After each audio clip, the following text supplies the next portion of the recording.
today that I've been getting more questions about more recently and struggles presented is speed. And so I'm just going to talk about a few things regarding speed. If you have any questions, let me know. If it's regarding speed, if it's not regarding speed, whatever. I'm on here for a few minutes. I might just start dripping sweat because it's so hot, but I don't care. And I'm drinking coffee, but it's cold. It's just in a mug. But anyway, speed. That is one of the last things that I say to focus on when you're learning how to do lashes, whether that's classic or volume. Being quick is not your priority. The performance of your technique and your application is what comes first. So as long as you are focused on doing lashes correctly, then speed will come. And the issue is usually in the place where, this is why mentoring is so important. Sometimes you're doing everything that you think that you can possibly do to do it right, and you just can't get any faster. So some things that I do see where people can improve their speed, sometimes they're looking at their lash too long. So after you've isolated your natural lash, which I like to isolate first, so I like to isolate and then pick up my natural my extension, classic or volume. I'm not a fan of isolating after you pick up your lashes. So you isolate first and then you pick up and then you apply. So, and sometimes I see lash artists who are too focused on the application, so they're like maybe a little scared to leave it alone, like they're gonna lose it. So they might isolate first, which I feel is correct. Isolate first, they go pick up their lash, but then they look back at it. So don't look back at it. You need to build the confidence to know that you have that isolated lash and not need to spend that time making sure. So one thing that I like to do for sure, so I use 2 precision straight tweezers to isolate, which I think is important. Isolation is one of the most important things that you're gonna do. Isolate properly. Your lashes, when you're completed, your client's natural lashes should never ever be stuck together, ever. Not to, ever. It's not okay.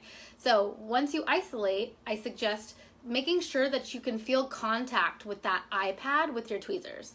Another reason why I also like using the Silicone Reusable Eye Pads, because it creates quite a thick protective barrier that you can press on with your tweezers, so that once you've isolated and you feel secure and pressed onto the iPad, then you can go pick up your lash and you won't need to look back. So that is something that I have seen with some people to help them increase their speed.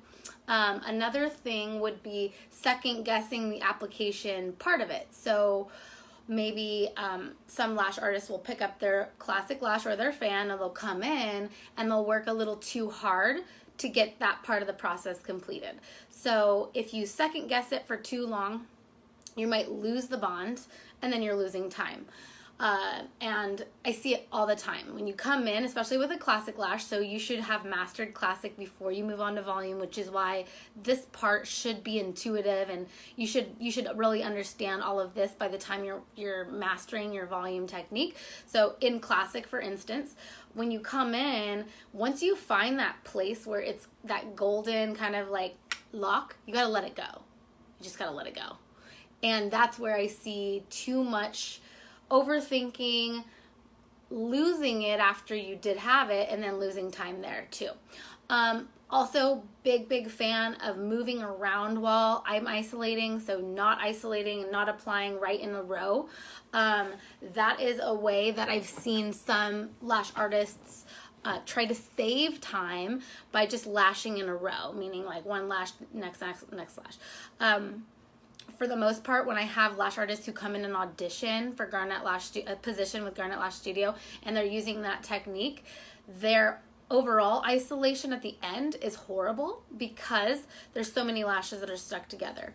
So I don't recommend that. That's not a way that I'll probably ever perform my own appointments. I'm not saying it can't be done correctly.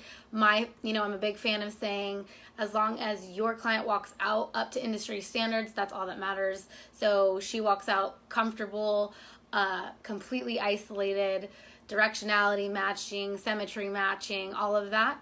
That's all that matters to me. And if you can lash every single lash in a row first, but I'm not a fan of doing one eye and then the other, because there are those instances where clients may have to get up and leave in the middle of an appointment, and if you've only done one eye, that's not fun. And it does happen. It's happened to me. I feel like it's happened to everyone at some point in time.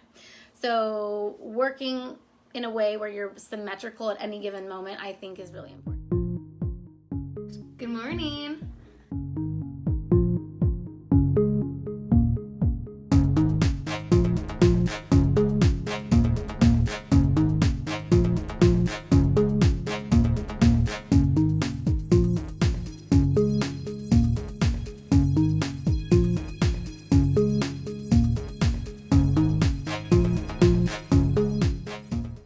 Don't look back. You're not going that way.